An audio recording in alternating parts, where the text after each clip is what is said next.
Come to DSW for the shoes, stay for the fun. Because, let's be honest, if shoe shopping isn't fun, are you even doing it right? So go ahead, try something new. Try something different. Good different. Try something that feels like you. You know, the real you. And then definitely brag about it later. Because at DSW, you've got unlimited freedom to play. Find the shoes that get you at prices that get your budget at DSW stores or at DSW.com. Let us surprise you.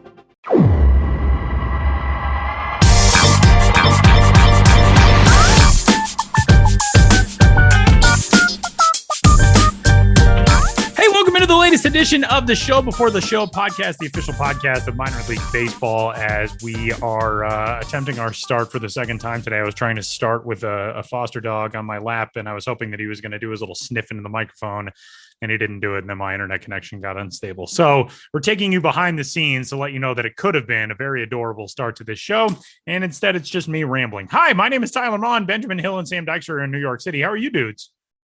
Good. I was just about to sniff into the microphone, but I decided to save that for a very special episode in the near future. Right. That's going to be our all olfactory episode. It's like a scratch and sniff sticker. Sam, what's going on? How are you? You're on the blurry side of the screen today. Yeah, Ben has decided to do the blurred background version of Zoom, which I'm sure many of you at home have used in the past for people who, you don't want everybody to see what's in your background. But apparently that is me today. Well, I'm assuming that you're there and that you're healthy and you're not blurry. I think I've already made this joke, but it's like that Black Mirror episode where I've blocked you from my brain and now I can't see your face. You're just a blur. But I can still see Ben, which is good because his hair looks immaculate today. We got a lot coming up for you on the Show Before the Show podcast this week. We got a really fun interview with the amazing Tyler, which is not something that I call myself. It is actually an entirely different Tyler. We have multiple Tylers on the show this week. Very excited about it. We'll tell you about the amazing Tyler coming up here in a little bit. As always, you can get in touch with the show. Podcast at MILB.com. You can tweet at us at Ben's Biz, at Sam Dykstra MILB, and at Tyler Mon. And without further ado, it is time to dive in and tell you about some exciting news as Benjamin Hill is rolling out a brand new dimension to the Ben's Biz empire, the Ben's Biz cinematic universe. There is a new Ben Hill newsletter, which is dropping, as the kids say, later today. It is Thursday afternoon now. A lot of you will probably already be on the distribution list for this email newsletter because you're part of the MILB distribution side. But Ben, tell us about the newsletter. This is really cool.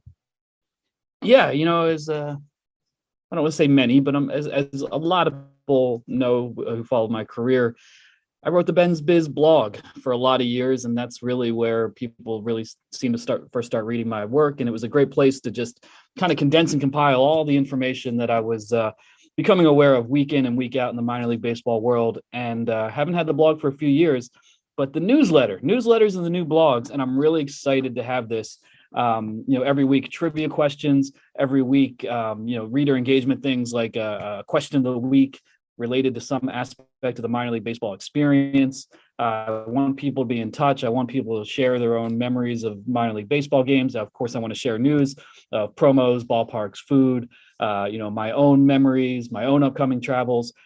Just your one-stop shop for the business and culture of minor league baseball, the Ben's Biz Beat newsletter, the newsletter of minor league baseball fun, fan experience, business and culture, whatever you want to call it. But I'm actually very excited about this. If it does not arrive in your inbox, just because you're already on a minor league baseball distribution list, check Twitter at Ben's Biz, email me, benjamin.hill@mlb.com, Instagram, the Ben's Biz, whatever. I will be sharing links. I want as many people as possible to hopefully get on board with this and make it not just a place for information, but a place for some community to build as well, and to share the stories of others, in addition to sharing what minor league baseball teams are doing all over the country. So we are talking today on Thursday, April 14th. It should appear later today. If I hit send and everything goes according to plan, I'm a little nervous. First time you get nervous, but hit send and we're off. And I'm excited about that. So please subscribe to the Ben's Biz Beat newsletter, the newsletter of minor league baseball fun. Give us the lowdown of what's in this opening edition. What can fans expect in the newsletter going forward? Well, I have a little bit of an overview of 2022 promos to look forward to this season. Have a little spotlight on the Greenville Drive and their Big Joe Davis bobblehead, and a separate story coming on that pretty soon. Big Joe Davis in Greenville. He's kind of a cult hero, a folk hero in minor league baseball circles, big, beefy, bearded first baseman. And he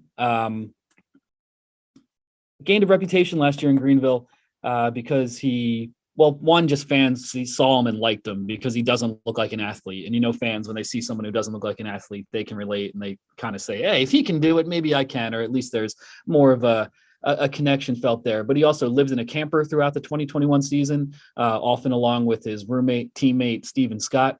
And he makes his own sausage, and he's an avid outdoorsman. And there's this sort of legend building up around him. And the bobblehead that the Greenville Drive gave away feature him grilling one of his homemade sausage links while hunkered down in front of his camper. So really unique thing. The legend of Big Joe Davis continues to grow. That is in the newsletter. I got some trivia in the newsletter, but you'll have to read the newsletter to see and perhaps answer the trivia.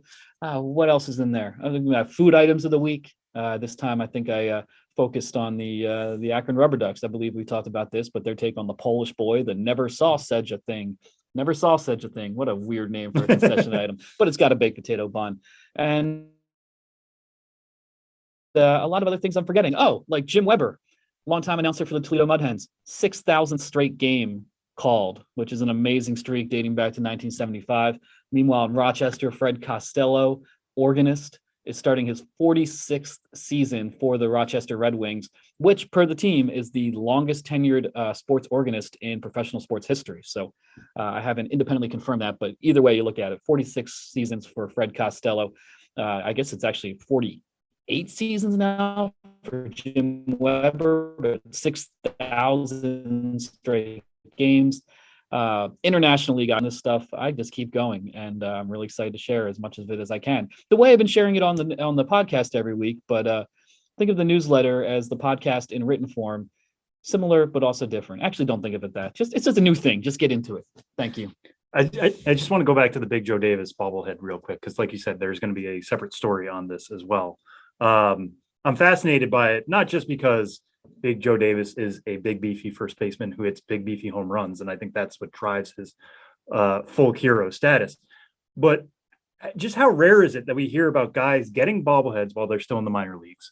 I know that happens. Like Tristan Cassis of the Boston Red Sox, same organization, had a bobblehead night in Worcester this week, but he's a top prospect. So it's usually the bigger names who get the T-shirts, the bobbleheads, these promotions. How often or how rare is it for a guy who is not a big prospect, is not a big name outside these cities, to get this type of status this quickly? It's really rare, because if you think about it, Big Joe Davis, who actually didn't get the Big Joe nickname until he came to Greenville, he didn't arrive in Greenville until mid-July of the 2021 season and only played 47 games for the team, of which I assume maybe roughly half were at home. And he became so popular so quickly that the team decided in the offseason to make this bobblehead based on this guy playing 47 games total. And then for him to start this season in Greenville, to be on a high A team and be with the team while the team is giving away a bobblehead of you, I can't think of that happening in the minor leagues essentially ever. And it really goes to show how popular this guy became in such a short amount of time in Greenville. Debut in mid-July, the season's over, less than 2 months later. And in the offseason, the team makes a bobblehead of you, and not just a bobblehead, but one featuring you grilling your homemade sausage links in front of the camper that you lived in during the season. I mean, people are getting into this story, and I certainly imagine, especially with a fan base like the Red Sox, knock on wood, if Big Joe continues to do well, people in AA Portland are going to get into it, in AAA Worcester, and of course, should he get there, Boston. I mean, my goodness, if Big Joe Davis makes it to the major leagues, expect many, many stories on it, and then think, hey, the first or one of the first places I read about it was just a humble man named Ben Hill who wrote about it. And think of me and smile. That's all I ask.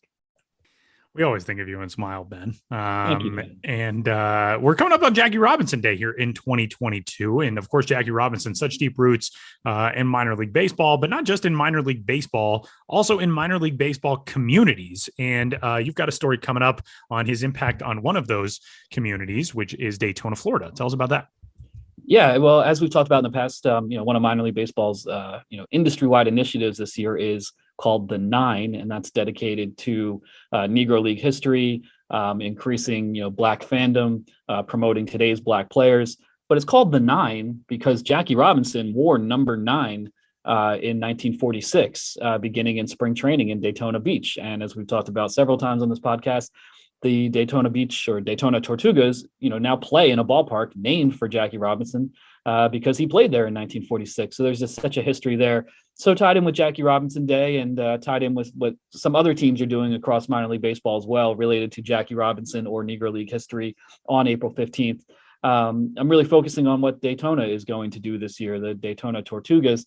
At one point, they're going to be celebrating John Wright, who is a name that gets overlooked sometimes, but when Jackie Robinson signed with the Dodgers organization, John Wright, a Black pitcher, signed as well. So he was also at that 1946 spring training and in with the AAA Montreal Royals that year. So I think it's cool they'll be doing a promotion around him, giving away a John Wright t-shirt, telling that story, and also telling the story of Mary McLeod Bethune, who played a big role. She founded the college that is now Bethune-Cookman College, but a Black woman who founded this college in Daytona Beach. And it was her college and her connections throughout the community that played a huge role in Daytona Beach, ignoring the pre-existing Jim Crow segregation laws to allow Jackie Robinson to play there in the first place. I mean, we often talk about, Jackie Robinson spent 1946 spring training in Daytona Beach, but I think it's good to look more at the question of why, why Daytona Beach? Why did they allow him to play there when other nearby communities did not? And Mary McLeod Bethune plays a big role in that. So I think it's cool that when you play in Jackie Robinson Ballpark, there's a lot of areas for historical exploration and education, and cool to see the Tortugas doing that. I'm going to write up a little piece on that as well, which will appear tomorrow. I got a lot of work to do, guys. We all do. It's busy time. Busy time, but that's a good thing. And speaking of busy time, one of the busiest people in all of baseball is coming up in our next segment on this week's episode of the show before the show. Ben, get us ready for the amazing Tyler. Yeah, we talked to the amazing Tyler Scheuer. I mean, you'll hear the interview and we get right into it. So let's just say he's a very busy touring performer, ballpark performer. You'll probably see him in a minor league game this year if you go to a significant number of games. And he has a very interesting claim to fame. If he can lift something up, he can balance it on his nose. And he's made a whole career out of that. Is that not fascinating? Let's listen to the interview.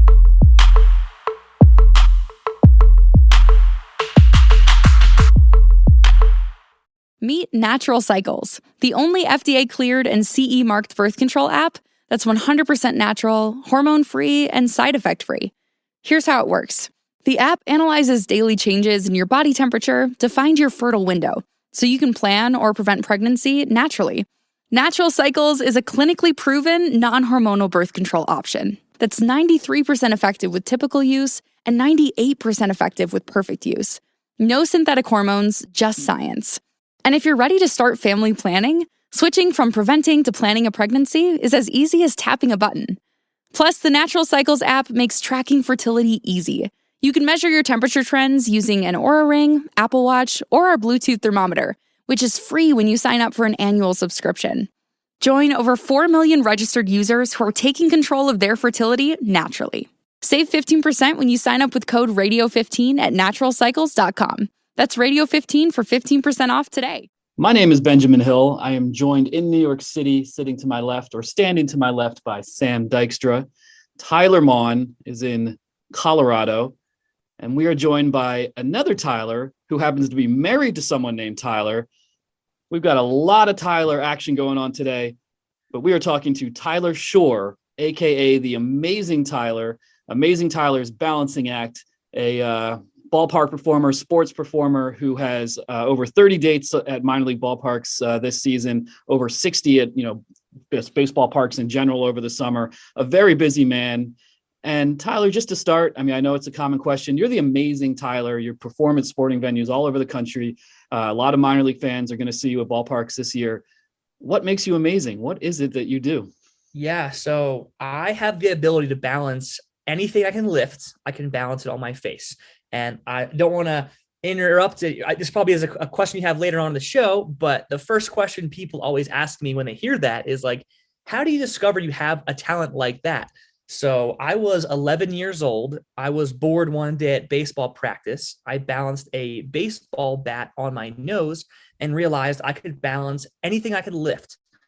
So I went around my house, I went around my school, picked up, anything I could lift, pencil, ruler, ironing board, chair, bike, and realized if I could lift it, I could balance it first try. So I travel all around the country, like you said, performing at minor league parks, just balancing crazy objects on my nose and my chin. Okay, but I think we kind of missed something in the middle of that anecdote. You found you have this amazing and unique skill, but it doesn't necessarily naturally follow that, oh, this is going to be my career now. How did you develop this? When did you decide this is something I can do in front of audiences? And then how did you go about, building a business and getting these bookings? For sure. So kind of a lengthy story. Hopefully we don't go over our time limit here, but I'll give you the shortened version. So yes, 11 years old, I discovered I could balance things on my face. And then for like a couple years, I didn't really do anything with it. I actually kind of thought it was things that the average person could do, just like, clapping your hands or whistling. I just thought, why am I special? Everyone could probably do this. And then I guess a couple years later, I realized, no, like I'm pretty much like one of the only ones that could do this. So I made it into a talent show at 13. I did it at my church for the first time, and then did it at like a local mall and then local, teen talent shows. I won a couple shows. And then at 16, I was like, I wonder if a team will let me do a halftime show for them. So I contacted Temple University and said, hey, will you guys allow me to do a halftime show? And they're like, yeah, come out and do a show. So I did a, 3 or 4 shows, from 16 to 17 years old, just, doing halftime shows in local Philadelphia, like LaSalle, Penn, Princeton, Drexel. And then I was doing one of my shows somewhere, I think at University of Pennsylvania.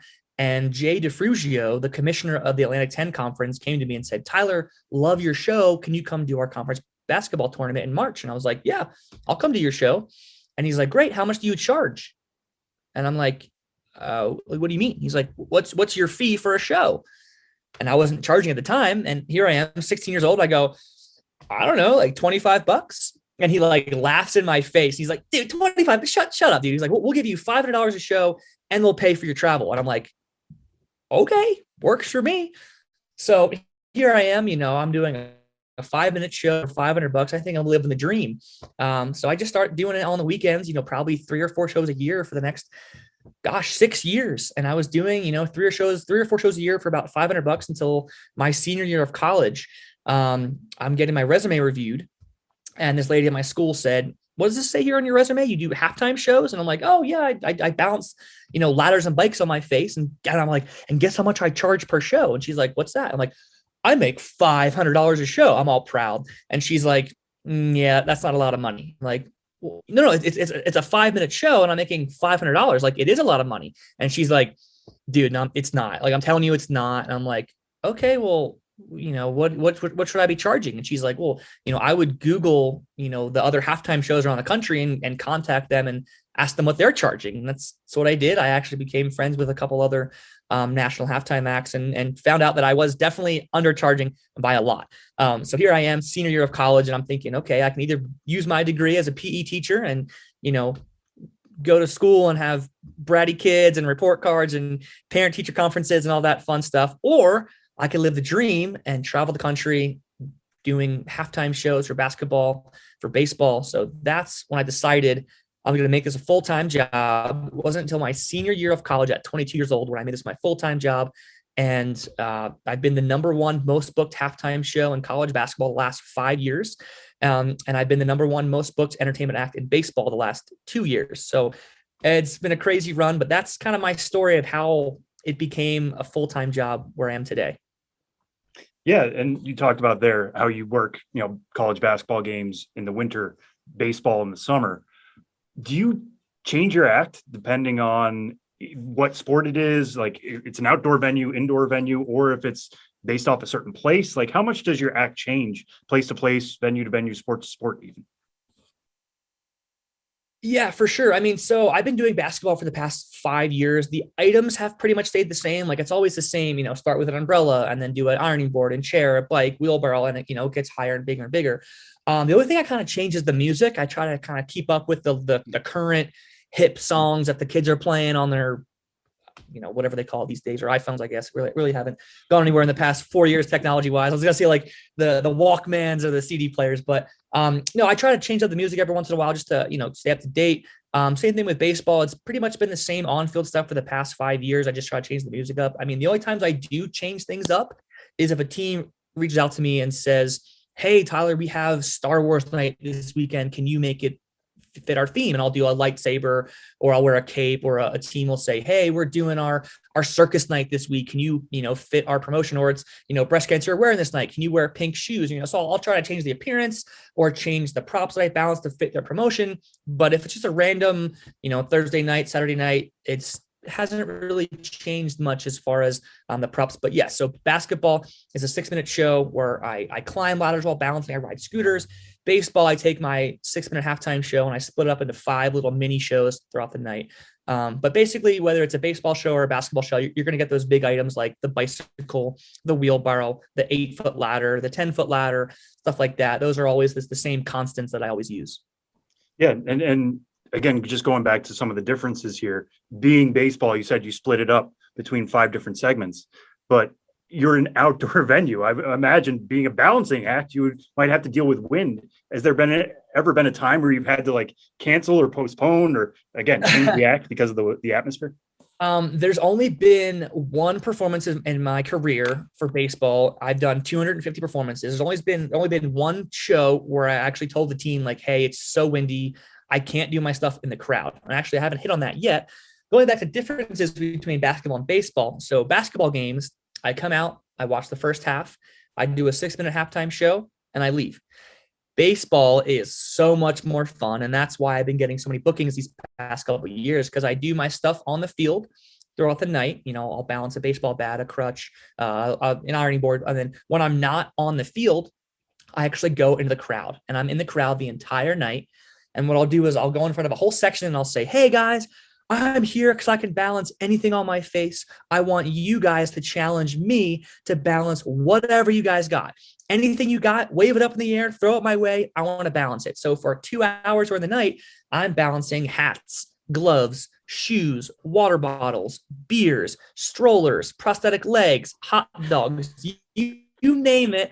I have balanced every single thing in the book all game long. So the on-field stuff, when I'm doing, the bats and the wheelbarrows and ladders, if it's windy, I might have to shift around a little bit, but I've never had an issue on field with wind. It's when I go in the crowd and people give me, dollar bills or straws or bags of chips that, if a wind gust comes, it might, take me a couple of tries to do that. But I'll try to, when I go in the crowd, I'll try to let the wind die down for a second and then balance it. But yeah, wind can be a challenge in the crowd. Rain is also an issue. As you can imagine, when I'm balancing things, I'm looking straight up at the item that I'm balancing. And if it's raining, I'm getting pelted in the face with rain. And I also wear contacts. So every once in a while when it's raining, I'll get a big drop that hit me square in the eye and my contact will shift. And now all of a sudden everything's blurry. And it's, all those factors that no one thinks about until you get there.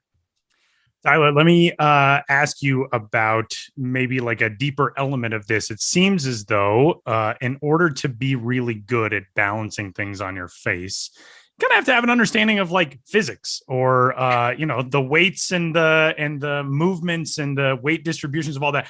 Are you good at other like STEM related things? Is this something like when you were a kid, were you good at something? You're turning around and looking at your wife. So I'm assuming it's not only a no, but it's like a comical no. Well, it's a comical no because I am always falling down. Like my wife is laughing because I came home from a show last week. I was in, Texas and Oklahoma and California. I came home and I like tripped through the front door. I came in the room. I like hit myself on the bed. I fell down. I was bringing a suitcase to the living room. I fell down again. Like I am so bad on my feet. I fall down all the time in the airports, on planes. I'm falling down all over the place. So I have awful balance on my feet. and phenomenal balance on my nose. And I don't know how I do it. People say like, oh, wow, you must have, you must practice all the time. You must be so, well balanced in life. Like, no, I have no idea how I balance things in my face. I've never had to practice. It came naturally. It's a God-given talent. Like, and that's why it's so fun. People say like, wow, you must practice a ton. I practice 0 minutes a year. During COVID, I went 375 days between shows, and I went out for my next show without practicing for those 300 days. Went out, killed it, didn't drop anything. It's always, I guess it's like riding a bike. But I never had to ride the bike. The first, like people ride the bike and fall down, and like I never even did that. Like the You first just balance the time bike on your nose. Yeah, no, like literally first thing was a baseball bat, and then literally anything I grabbed, I could balance first try. I never had to practice. So I wonder if I could find something in this room that I could balance for you. That lamp, get the lamp. No, I'm just the kidding. lamp. The lamp's plugged in. But here, Get something that's breakable. One of my favorite things. So when you say, am I good with balancing other stuff? The listeners at home can't see this, but this is my favorite thing to balance. These are just, sunglasses, Regular right? sunglasses. Regular sunglasses. There's no Tyler my wife spinning them around like a good magician no to make sure that we know. There's no Yeah. magnets, there's no strings. Right. So I love doing this because this just blows people's minds. He is now balancing them on the earpiece of the sunglasses. Holy cow. That really is nuts. How is that possible? I know. There are physics involved in this that don't make any sense. So when you said that, do I have an understanding of physics? The answer is no. I don't know how this works. And what's really funny is when I do that trick at baseball games, balancing baseball bats or brooms or hockey sticks, they're all that up and down. But when you do that and you balance it by the thing that rests on your ear and it has that weird angle, people always are telling me like, I don't understand how that works. Because I mean, it's like everything you've been taught for your entire life, physics wise, says your eyes are telling your brain what you're seeing, but your brain says like, no, that's not possible. Like everything I've learned my whole life says that's not possible. And people ask me all the time, like, okay, like what's the trick? And I'm like, what do you mean? Like, okay, like come on, like what's the secret? And I'm like, I'm not a magician. Like, how like when you're watching a magic act and the magician saws the girl in half, he's not actually sawing the girl in half. He's making it look that way. What? He's making spoiler alert. When did this happen? He's not actually sawing the girl, but they make it look that way. So it's an illusion. What I'm doing is not an illusion. It's not a trick. I have the crazy ability to balance things on my face. And people they always ask me like, oh, come on. Like, is it a magnet? Is there something in your nose? Is there a string? I'm like, I literally just took a dollar bill out of your wallet and balanced it on my nose. Like, did I plant that bill in your wallet? No, it's all legit. It's fun. Yeah. So the idea that you questions about physics. I don't know how I do it. The idea that you have had like a magnet implanted into your nose or your chin, and this is just all an elaborate ruse because of a surgical procedure that you had. You alluded to this earlier. I would imagine beyond the like, how did you discover this about yourself? The follow-up question is always probably, what is the weirdest thing that you have bounced on your nose? But you just happened to throw out there that you've done prosthetic limbs. What's the story there? And is anything as unorthodox as a prosthetic limb? So again, when I go into the crowd, one of my things that I make sure I tell the people is I say, hey guys, I'm here so I can balance anything on my face. Whatever you have, anything you have, throw my way. And they take that literally, and I want them to. I'm not just blowing smoke and saying anything you have, and then like people hold up this. Nope. Only things that I approve. Like only, I can make some jokes there, but I'm not. But no, it's literally anything the fans have, and I've had some pretty crazy stuff. But yes, I have gotten prosthetic legs. I'm on my phone right now, hoping to show you a picture of a couple of prosthetic legs. Here is one. When I was in Bismarck, North Dakota. That is a fully. It's kind of like it's got a shoe and a big sock on. It's like a hiking boot. That one. Wow, this is no joke. Wow. Now the one that's the best, and I wish I had a picture of it, was I was in Kalamazoo, Michigan, performing for the Kalamazoo Growlers, and some like 65-year-old vet. As what else can I do? What else can I do? Hold up a whole leg. Like those pictures were just like knee down, from or like the knee down. Yeah. This was like butt down. This was a huge thigh, a full leg. And I'm like, oh my gosh. I picked up the leg and it bent at the knee as I went to balance it. And I'm like, playing the part. I'm shaking. I'm the heebie-jeebies, like, oh, people are laughing. I ended up balancing the whole leg. But craziest things that I balanced. Yes, prosthetic legs are definitely one of those, weird props. I mean, people have given me wheelchairs, like 50-pound wheelchairs. Those are not comfortable. Holy cow. Those very much hurt. And I guess another question people always ask me is like, okay, does that hurt your face? Yes, it does. You try putting a 50-pound ladder on your face and see if it's comfortable. Yeah. Yes, it hurts. I'm just trying to go through other stuff. Here's one time I was in Bismarck, North Dakota, or I was in Dickinson, North Dakota, and I'm going through the crowd. Hey, what else can I balance? And someone's like, do my dog, as a joke. And I'm like, where's your dog? And they're like, oh, wait, you're serious? I'm like, yeah, I'm serious. Let me balance your dog. Give me this dog. And it was like a 4-pound dog. What I ended up doing was I took the dog and I put it up into a chair. Okay. And I balanced the chair and dog together. This was the most thrilling moment of the crowd's life and the most terrifying moment of the dog's life. The dog is up there like, what is happening? People are giving me their food. That's a full ice cream cone on my nose. One of the most popular things that I do at baseball games is I'll take a full 30-ounce cup of beer. Fantastic. I will put it on top of a water bottle and I'll balance water bottle and beer together. People are giving me trash cans. I'll do a whole trash can. Amazing. But yeah, I mean, the general managers, the team owners, the presidents, they love this because it's something that has never been done before in minor league baseball. A lot of the other national acts, they'll come out, they'll do their 4 or 5 shows on the field, and then that's it. They leave. Not with me. I come out, I do my 4 or 5 shows on the field, and I literally stay in the crowd for 2 hours. I visit every single section of the ballpark. And if I'm in a section where there's 30 kids that want me to balance their glove, I will balance every single one of their gloves. At first, when I did this, I was like, hey, let's change it up. I already did a glove. I already did a hat. Give me something new.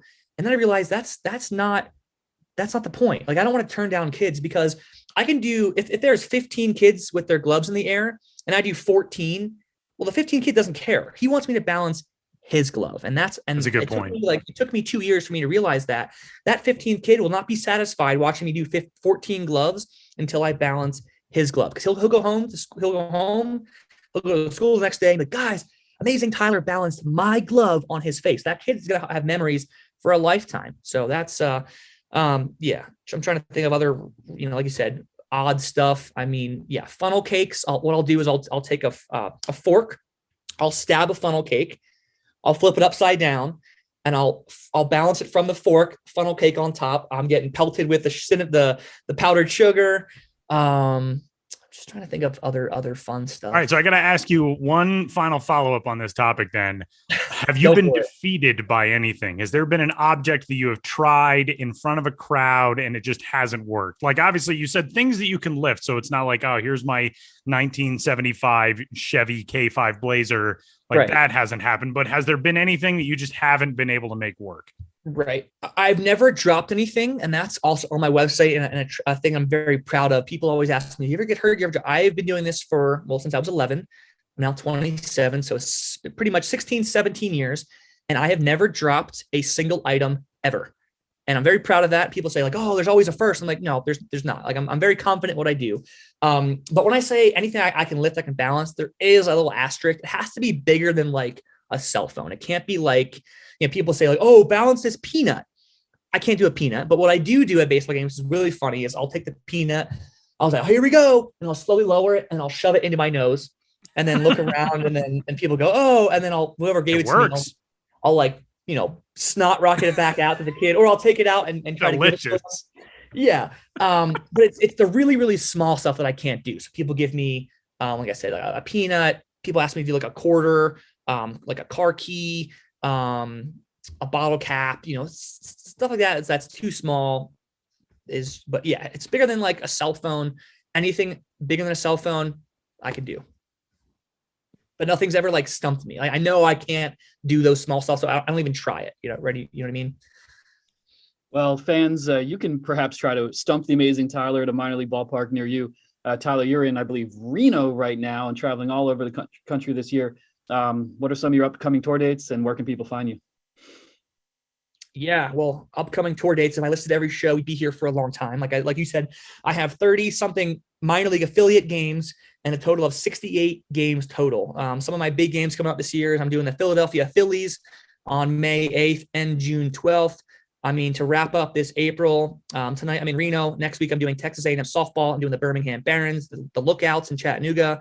My July, which is really funny, and real quick, just go through my July, just because it's such a crazy schedule. So if you're around anywhere in July 1st, I'm doing the Williamsport Crosscutters. July 2nd, Asheville Tourists. July 3rd, Amarillo Sod Poodles. July 4th, Sugarland Skeeters. July 6th, Eau Claire Express. July 7th, Wisconsin Woodchucks. July 9th, Everett Aqua Sox. July 10th, Everett Aqua Sox. July 11th, Yakima Valley Pippins. July 12th, Walla Walla Sweets. July 14th, Altoona Curve. July 15th, Kane County Cougars. July 16th, Fort Wayne Tin Caps. July 19th, the Northwoods League's All-Star Game. July 21st, the Mankato Moondogs. July 22nd, the Fargo Moorhead Redhawks. July 23rd, in the morning, I'm doing the Wiffle Ball World Series in South Dakota. On July 23rd, I'm doing the Sioux Falls Canaries as well. July 24th, Lacrosse Loggers. July 26th, St. Cloud Rocks. July 28th, Green Bay Rockers. July 29th, Beloit Sky Carp. And July 30th, the Springfield Lucky Horseshoes. Now, people hearing that at home might think that's my whole summer schedule. That's just July. So that took a long time to read, and that's why I said I won't go through all my shows because we'd be here for a long time. But my website, which is amazingtyler.com, if you go on that website, I have a tab that says upcoming shows. Click on that. You'll see all my shows by date come out. Try to stump me. Actually, when you see try to stump me, fun story for you real quick. Last year I did a show in Syracuse, New York in July.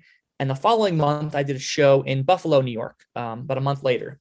And I'm in the crowd in Buffalo, and I'm like, hey, you guys, what else can I balance? Someone goes, do a vacuum. You know, people always shout out dumb things to like, balance my wife. Like, no, I'm not balancing your wife. So I was like, oh, do a vacuum. Very funny. And this guy holds up like a 30-pound big vacuum. And I'm like, why are you watching a baseball game with a vacuum? And the guy's like, I saw you in Syracuse and I saw you're coming back to Buffalo. So I brought this vacuum from my house for you to balance. And I'm like, how'd you get through security? And they're like, well, it was tough. I was going to ask. Stop me. But once I told them like, no, today's promotion is a balancing guy. We're supposed to bring him stuff to balance. They let me through. I'm like, I cannot believe they let you through the front gate with a vacuum. But I balanced the vacuum. The guy was very happy. And that's probably one of the weirdest things as well is an upside down vacuum from the handle. Very fun. Well, there you have it. Tyler, the amazing Tyler, coming soon, very likely to a ballpark near you. Bring your vacuum to the ballpark and have some fun. Tyler, thanks so much for joining us on the Show Before the Show podcast. Thank you so much for having me, Ben.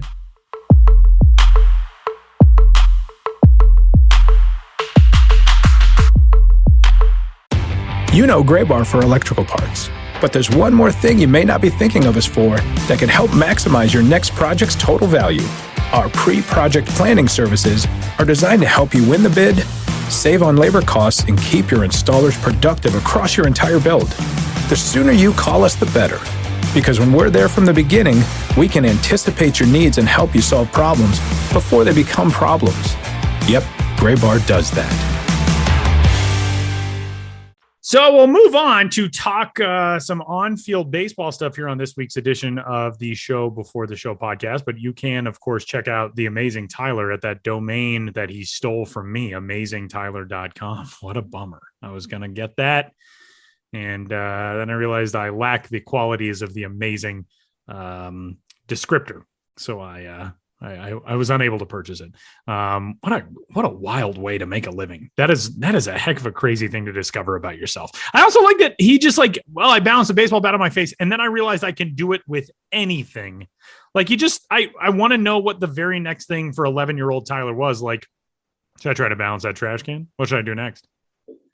Well, that's the perfect age though, right? Yeah, absolutely. Like when you were 11 and you discover you can do anything, you think you can do everything. Totally. Like there are no bounds to anything at that age. That is crazy. And we were saying between segments, it's great because it's the sort of thing that you feel like Tyler could have made that living as a traveling act in 1894 also. And so it's just like this very kind of throwback traveling performer thing, as it is for all minor league acts, all traveling sports acts, but it's just like something from a different era. And I love it so much. It's awesome. It is awesome.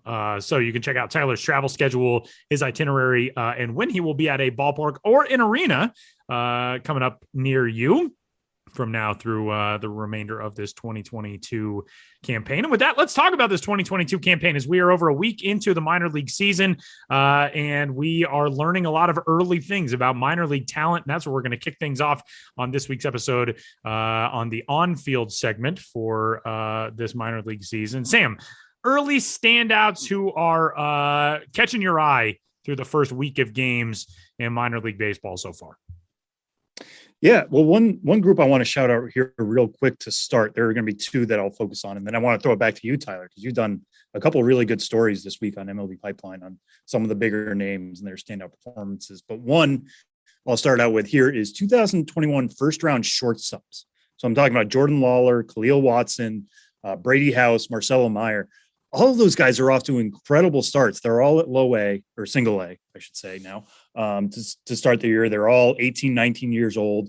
All of them, well, House isn't necessarily a gifted defender. The other three are pretty good defenders. House is just a pure hitter, probably has the best power of that group. All of them are hitting at least 350 to start the year. They have multiple homers. Marcelo Meyer isn't quite off to that power start, but he's batting 455 with a 1.091 OPS. Jordan Lawler is batting a clean 500. He's 12 for 24, 2 homers at single A Visalia. Khalil Watson is batting 368, but he has the most homers of the group at 3. Brady House, like I said, probably has the best power of the group. He only has 1 homer so far through 25 plate appearances, but he is also batting 500. It's really special to see these guys get off to these starts. I don't think there's anything in it necessarily. We're only a week in. Everything comes with a small sample size asterisk. But it's just fascinating to me that coming into the year, we were pretty high on all 4, maybe higher than a little bit of the industry, just because, like Marcelo Meyer, thought he was the best overall hitter, thought he was the best defender in last year's draft class. But he's still a high schooler. There are going to be bumps along the road. There haven't really been those yet so far for him at Salem. And the fact that extends to the other 3 guys as well is really, really fascinating. We'll see how much they're going to press the issue this year, if they're going to get called up to high A and get challenged there, or as the book gets out on them, are they going to be challenged more by single A pitchers? But I think that's really fascinating. Another one I want to shout out real quick is Double A Binghamton in the Mets system. Now, we knew this team was going to be the most loaded prospect teams in the minors to begin the 2022 season. Binghamton was featured prominently on there because of the Mets' big 3 in Francisco Alvarez, Brett Beatty, and Ronnie Mauricio. All 3 guys are off to really incredible starts, especially Alvarez and Beatty. Alvarez right now is batting 438. He has an OPS of 1569, which is incredible. He has 3 homers through his first 18 plate appearances. They've all been no doubters, having watched them. We thought coming into the year, he had really special power. Thought he could be a really good overall hitter as well. He's just young. He's only 20 years old at Double A. So definitely that's when you start to get challenged. He hasn't had that happen yet. He was really good in the spring. I know Buck Showalter's projected to be. So the fact that he's off to Double A Binghamton last year, off to a good start himself. He's batting 478. His OPS is 1261. He's more of a doubles machine. He's got 4 doubles through 23 plate appearances, but only 1 homer. But both of those guys, I mean, coming into the year, I thought Beatty was maybe going to help the Mets in the second half. It's crazy to say because, again, Alvarez is only 20 right now. If he reaches his potential this summer, there's every possibility that he could help out the Mets somehow. The biggest questions for him are defensively, but the NL now has the DH. Would them consider bringing him up and using his right-handed bat down the stretch? I don't want to get too wrapped up into this first week again, but again, Alvarez is somebody we thought could be a gifted hitter, and he has very much looked the part this year so far at Double A. So I just want to shout out those 2 groups, those shortstops and Binghamton, as groups to watch here moving forward. But Tyler, I really like 2 of your stories this week. One was on Max Meyer, who had a great start, a perfect start, 5-inning start for AAA Jacksonville before suffering a calf injury. That doesn't sound too worrisome. And then you had one last night about Nick York staying in that Red Sox system. What can you tell us about your discussions with those 2 guys? Yeah, those two guys were really fun to talk to. Max Meyer first, he threw 5 perfect innings the other night in his start for AAA Jacksonville at Durham. And he came out for the 6th and threw a couple of warm-up pitches. And when he delivered, I think he said it was either his first or his second warm-up pitch, he said he just got a cramp, a Charlie horse in his right calf.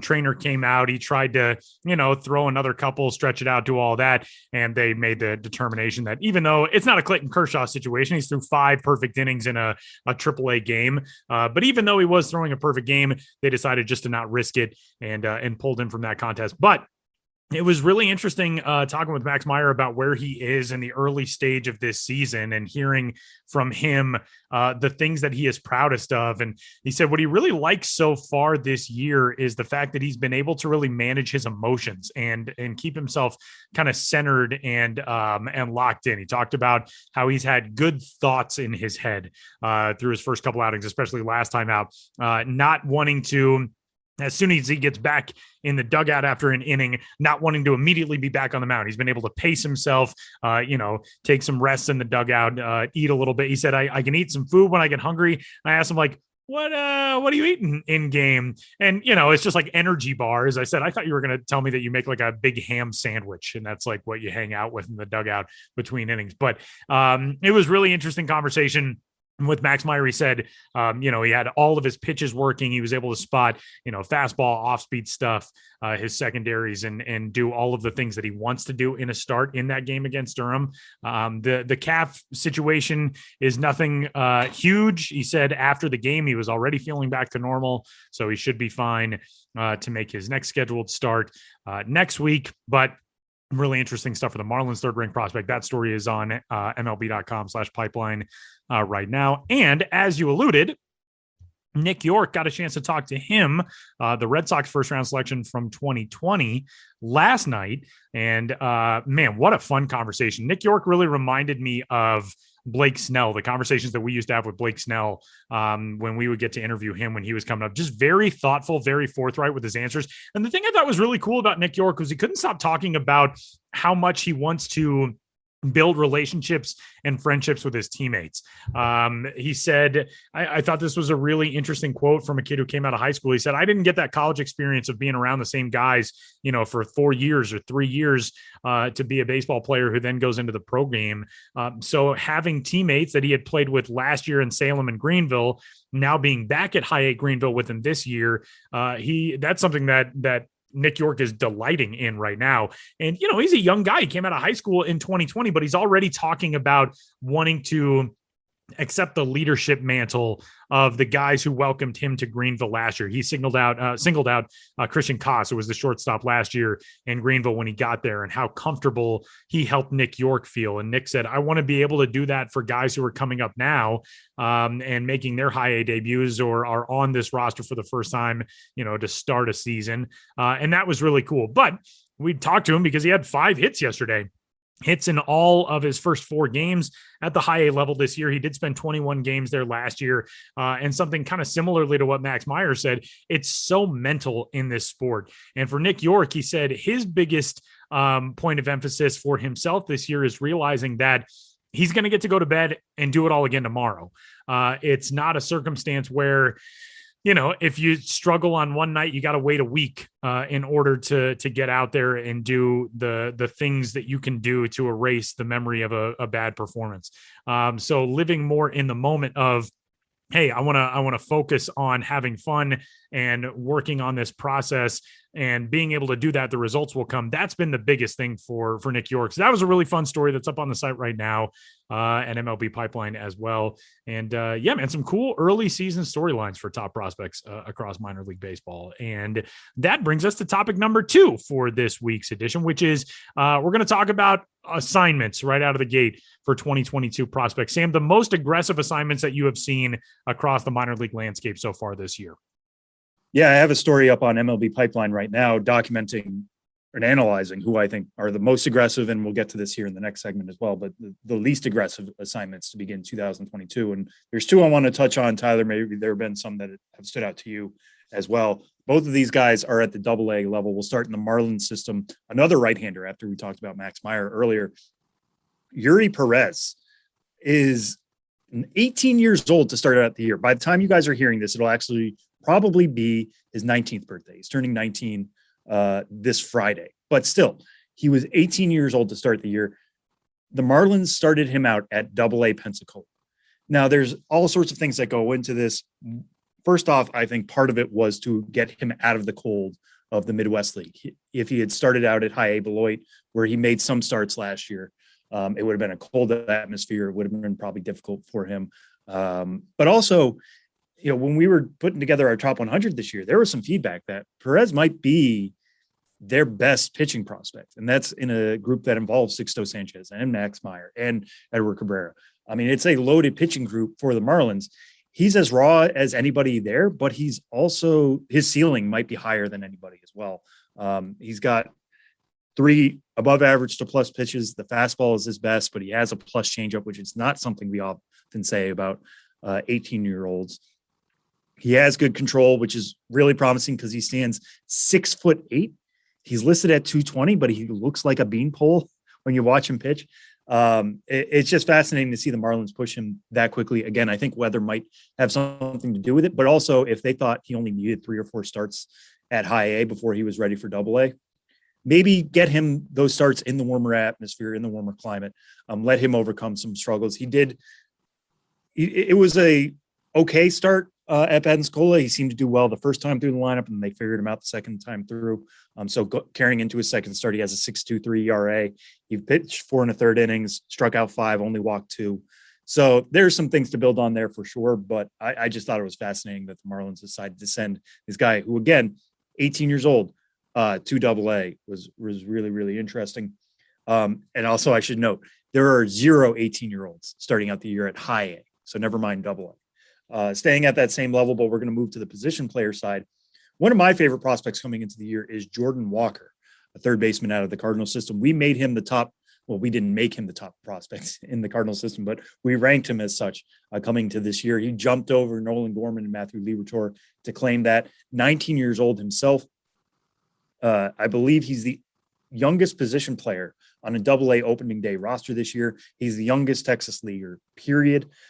He doesn't hit like a teenager whatsoever. His raw power from the right side is plus easily. He put together some really special exit velocities last year at Single-A and High A. Very limited time at High A. Well, not very limited time at Single-A, actually. The Cardinals got aggressive, pushed him to High A pretty quickly last year. But again, just based off the age, they would have been well within their rights to send him back to Peoria, especially after last year. I think the Cardinals are rethinking just how aggressive they want to get with some of their prospects after it didn't work quite as well as they had hoped.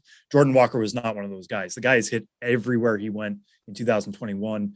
They were really excited about him this year in camp. He seemed to fit right in with the Gormans of the world, with the Wanya Pez's of that organization. They really think he's advanced offensively, and it's going to be fascinating to watch him defensively as well.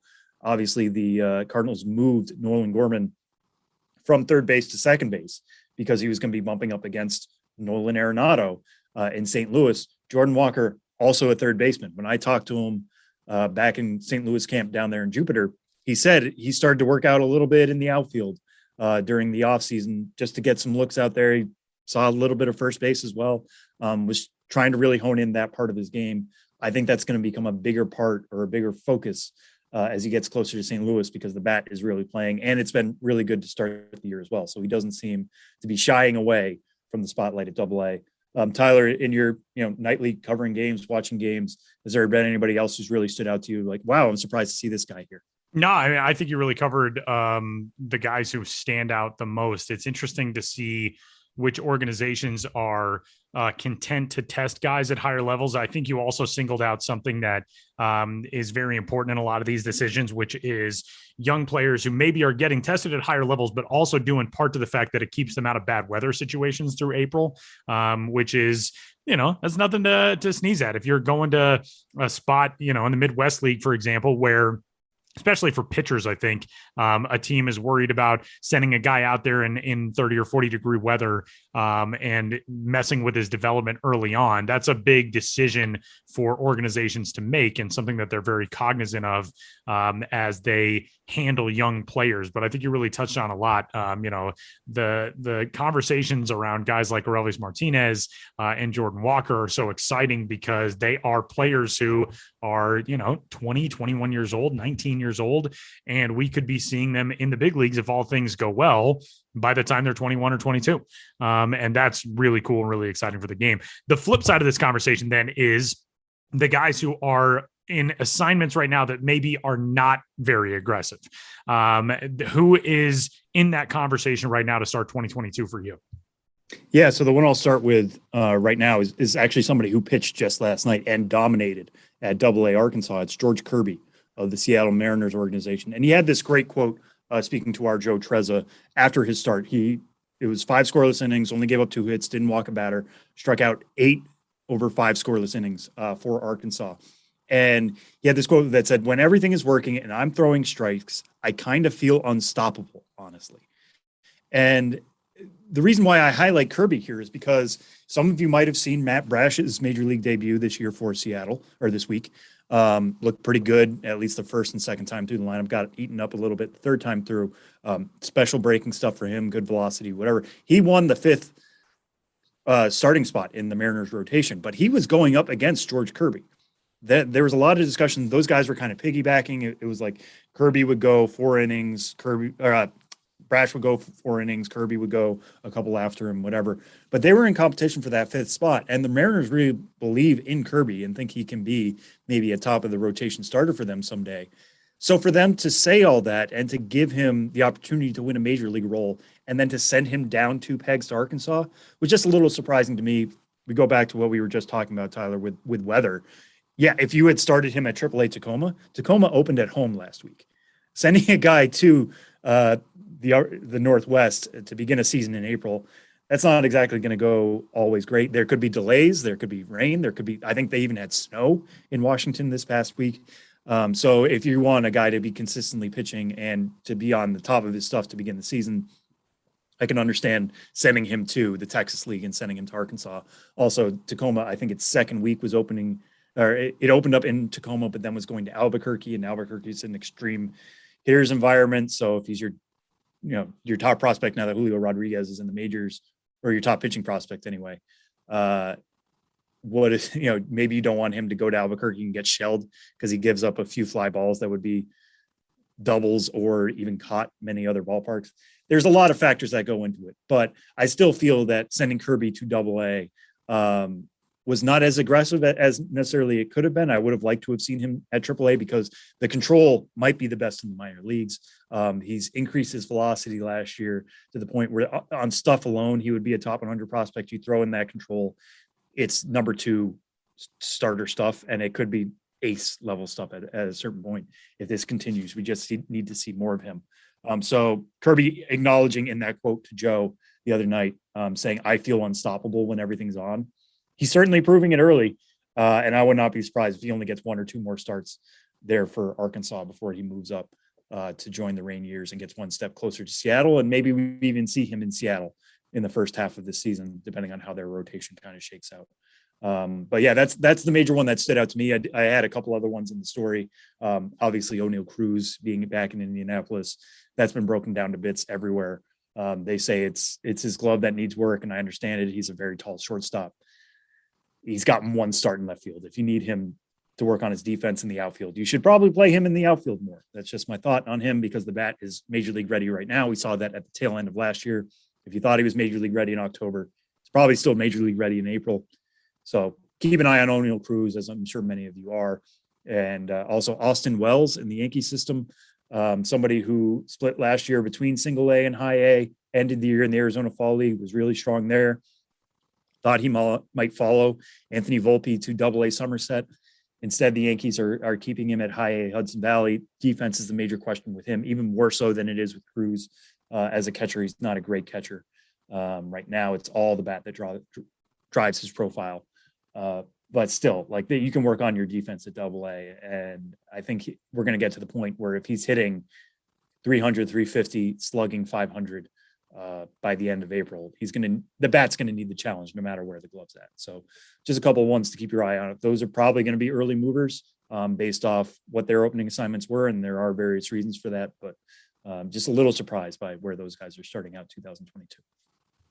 I've got one for you that I don't think is necessarily a non-aggressive assignment. I think it could be a weather sort of situation as well, but also one that may push a guy pretty quickly. And that is last year's 1-1 Henry Davis, who right now is with High A Greensboro. I completely get the assignment. He only got a chance to play 8 games last year as a pro player. He played 2 in rookie ball in the Florida Complex League. And then he did make it up to Greensboro for 6 games before the end of the season there. But I don't anticipate that Henry Davis is going to be there for long. The Louisville product, who, he comes in already with outstanding tools across the board, a reason why they were able to nab him with the first overall pick, the Pittsburgh Pirates.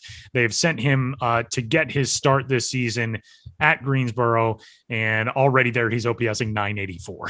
It's only 5 games, but I would imagine that Henry Davis is probably going to push himself sooner rather than later. The thing is, put him at AA, all of a sudden he's in Altoona, an unpredictable weather spot as well, a place that can be very cold early on in the season. So, these are things that are taken into account. So if you look at where a guy is and think, wow, that's a weird assignment, a lot of times there are further, especially for what seem to be less aggressive assignments, a lot of times there are further conversations than just, oh, well, we're slighting this guy, or we don't think this guy is ready, or X, Y, and Z. But somebody to keep an eye on is certainly last year's first overall pick, Henry Davis. And that'll do it for our on-field conversation. We got a very fun episode of Ghosts of the Minors ahead. And then Sam and I are back to wrap up the show coming up next.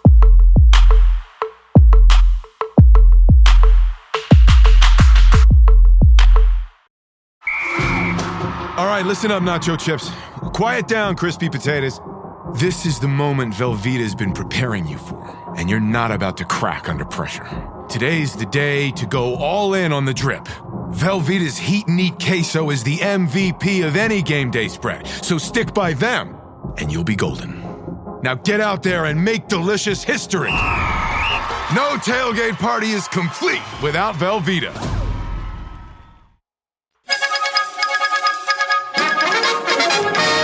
We interrupt this podcast to bring you another thrilling edition of Ghosts of the Minors. Now, here's your correspondent and host, Joshua Jackson.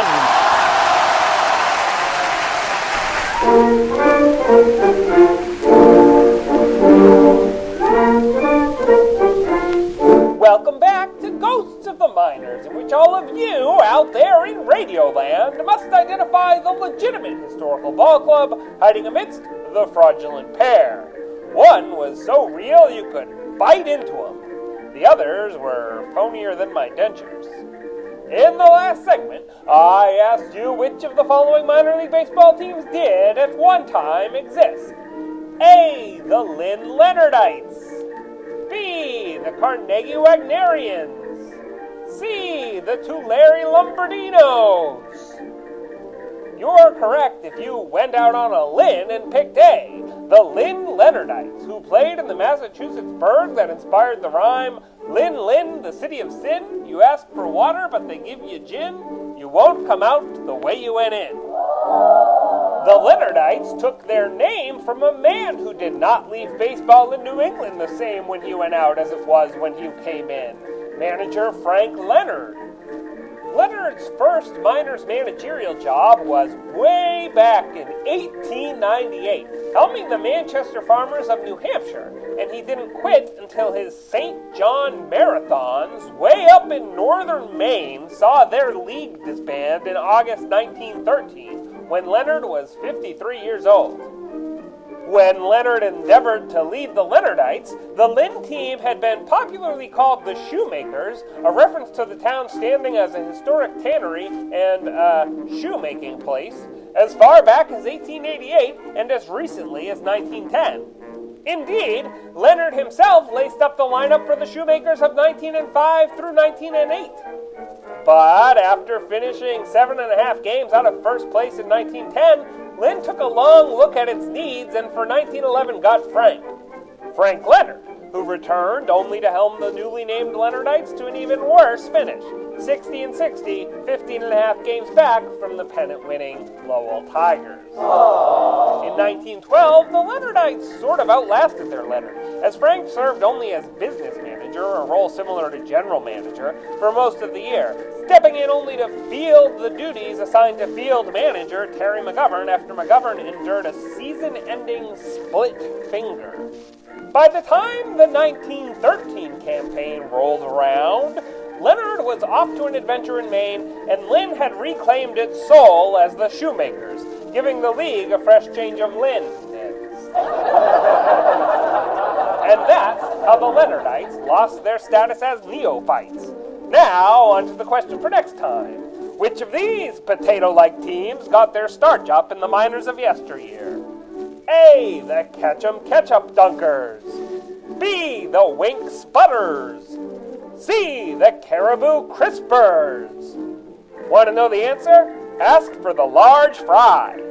Or tune into the next Ghosts of the Miners. But for now, you'll have to excuse me.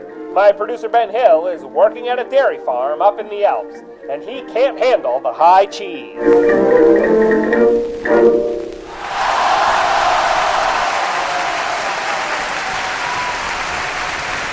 Final segment for this week's episode of the show before the show. MILB.TV is your place to catch all of the top talent across minor league baseball. Sam, what are you watching on MILB TV this week? Yeah, so I got my eye on Worcester at Syracuse. They will be starting up a series next Tuesday. The reason I got my eye on that is because Tristan Casas, top Red Sox prospect, knocking on the door of the major leagues, obviously started out this year at AAA. This past week, he's played in Worcester. These games will be in Syracuse, but his swing is just so perfect for the Worcester wall. It's essentially the Green Monster, but it's blue and it's in right field instead of left field in Worcester because of where they need to put the ballpark. But he had one homer this week that was measured, according to TrackMan, at 477 feet. Now, it's a short portion right, but that's going to obviously go out anywhere. He said himself that it was the longest homer he's hit. So now what happens when we get him out on the road, get him to Syracuse? He doesn't have that Worcester wall anymore. How is that power going to play? Going to be keeping a close eye on that one. Also, Syracuse themselves have a really good power bat, a young power bat in Mark Vientos, the number 4 Mets prospect. Had a great year last year, off to a slower start this year. They've only played him at third base so far as of recording right now. They're probably going to get him some time in left field again, because he is going to be knocking on the door. He's not great defensively. He has Brett Beatty coming up from behind him, but Mark Vientos was one of the standout performers at such a young age. I think he was age 21 last year between AA and AAA, dominated both levels, back at AAA now, trying to work his way to Queens. So you got a left-handed slugger and Tristan Casas on one side. You got a right-handed slugger and Mark Vientos on the other. Could be a lot of power coming to Syracuse next week. So keep an eye out on that Worcester-Syracuse series. Tyler, what are you looking at? Well, we talked a little bit earlier about Max Meyer, the Marlins prospect. And he is part of a rotation that is really, really interesting with that Jacksonville team, the AAA affiliate of the Marlins now. And Jacksonville this week on the road at Durham. Next week, the Jumbo Shrimp, as they continue along in the early stages of this 2022 campaign, will be home to Gwinnett. So they get an opportunity to take on Atlanta prospects at home. And it isn't just Max Meyer on that roster. I was, looking over that squad before talking to him to say, like, who else is in that rotation right now? Braxton Garrett's on that team with him, a guy we've talked about a lot. But even, guys who are coming out of the bullpen, Tommy Eveld, the former college football player, the former South Florida wide receiver. Sorry, Tommy. There's some really interesting guys who are on that roster, and not just on the pitching side, the position player side as well. They're loaded with talent. They got Lewin Diaz there. Isan Diaz is there. The outfield has both JJ Bleday and Peyton Burdick. That Jacksonville team has some really interesting components and pieces to it, and they will be home to take on the Gwinnett Stripers coming up next week in Jacksonville. So a lot of good stuff. You can subscribe at MILB.TV, of course, and catch all the top talent across minor league baseball this year. And that'll do it. Big thanks to the amazing Tyler, as well as Benjamin Hill, Joshua Jackson, and for Sam Dykstra, I'm Tyler Mond. We'll talk to you next week.